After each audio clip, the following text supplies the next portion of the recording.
Një pyetje, cilat janë informacionet e fundit që ke, pse të dy mund të kemi informacione, unë i ndajta disa nga informacionet që pata të azhuruara para se ty në këtë transmetim të drejt për drejt. Cilat janë informacionet e tua? Çka po pret me ndodh sot në kuvendin e Kosovës? E para to skenare që i bisedum edhe në Politikon Bron, po edhe këto paraprirëse që informacionet që i dhe ti,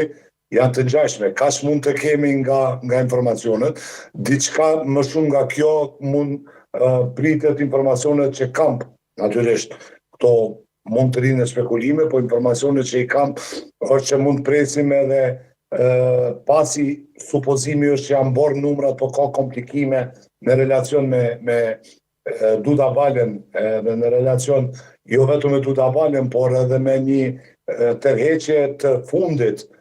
të deputetit Goran Adem Hoxha, i cili gjithashtu nuk është i sigurt në votën pro, jo vetëm për kryekovendarin, por edhe për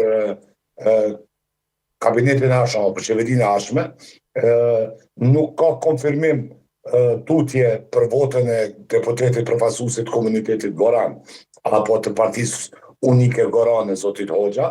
Prandaj akoma numri deri me këtë moment natyrisht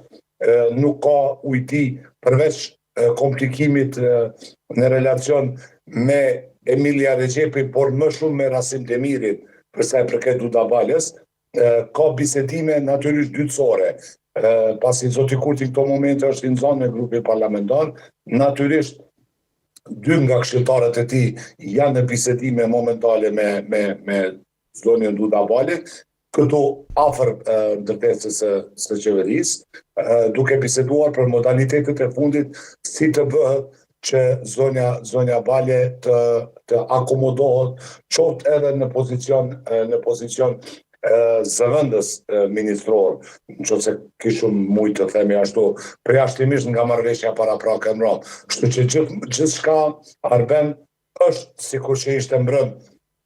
ti e them mas 12-ve, nuk e lajë në sakt, po parafërsisht ka qenë para 12-ve ujdia jo vetëm me Duda Balën, por edhe me zotin Limaj. Në fakt, ajo që ka dim deri më tash është